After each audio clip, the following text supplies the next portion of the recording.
Talkline on Metro News from the Encova Insurance Studio. So on the Mountain Valley Pipeline, the pipeline, 42-inch pipeline that's being constructed from north central West Virginia down into Virginia through the Appalachian Mountains, and obviously it's been a point of controversy.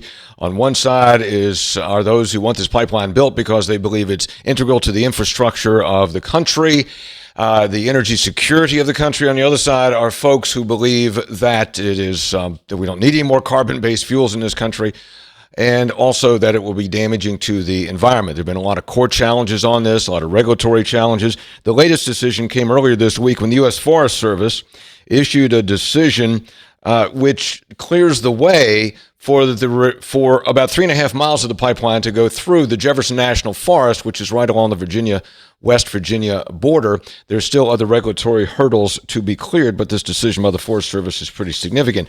If you listen to the show, you know I've argued in favor of this, but I do want to get the other perspective. Peter Anderson is the Virginia Policy Director of Appalachian Voices, which has been one of the organizations fighting against MVP. He joins us on Metro News Talkline. Peter, good morning. Good to talk to you. Thank you for coming on. Hey, good morning. Thanks so much for having me. Sure. So look, just give me an argument here. I mean, I have written and talked in favor of this, but in fairness, let's hear the other side.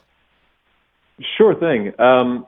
So I think first, one of the key points to remember with the Mountain Valley Pipeline, first of all, when we're talking about need and market demand, there was never a true assessment done at the federal level here. The federal agency, the FERC, the Energy Regulatory Commission, uses as a proxy for demand.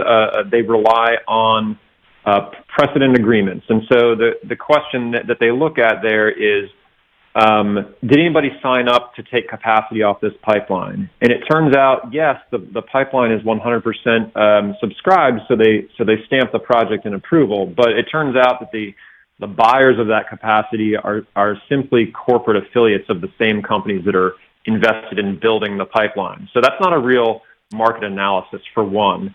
Second, this is a uniquely risky project for environmental reasons.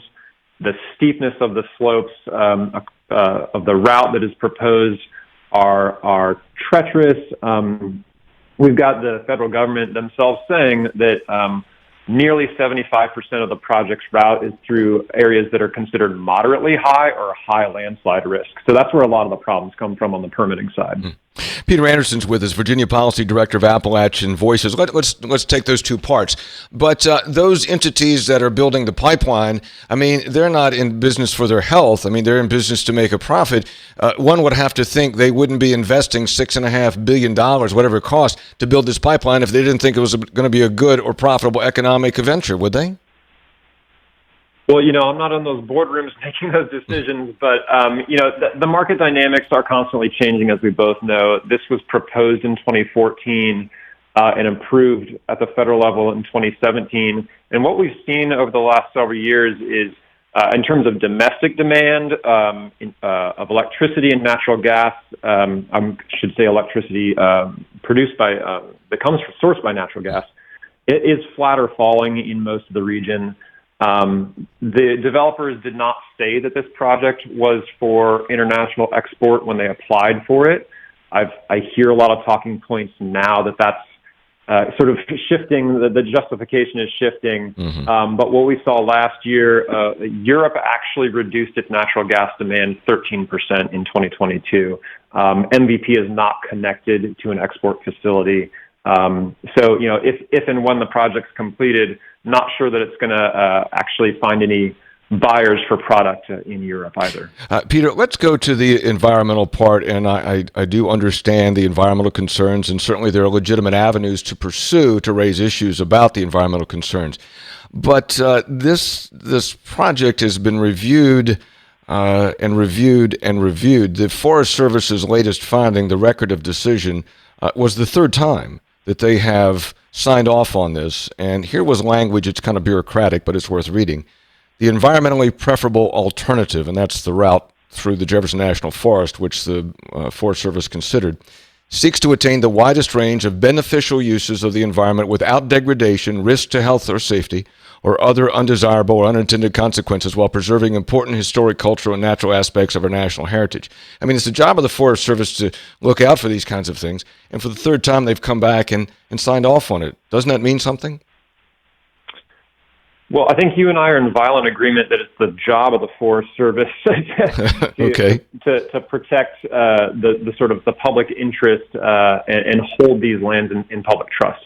I would counter that just because a court has twice found that the permitting was inadequate doesn't mean that the third time, or because the agency's seen it 3 times, doesn't mean that they did it right. Yes, they've seen it several times, but it doesn't mean, just because they've got it in the ball's in their court for a third time that they've done it correctly. And so that's what the Fourth Circuit found in 2022. Really, essentially, that there was a disconnect between the agency's modeling and the real world in terms of the steepness of slopes and what's going to happen. You can't keep the dirt on the mountain with slopes this steep. Peter, let me ask you a provocative question here. Is the motivation of Appalachian Voices, is the motivation primarily the preservation of what is admittedly a pristine part of the country, or is it to try to prevent further use of carbon-based fuels in this country? Yeah, I'll be frank. It's all of the above. We can't fight we can't oppose every single natural gas project that is proposed, obviously, nor should we. But I think what we've got sort of the duty. We follow the science, and the IPCC tells us, the International Energy Agency tells us, that the world has to stop burning fossil fuels by mid-century. That's 27 years away.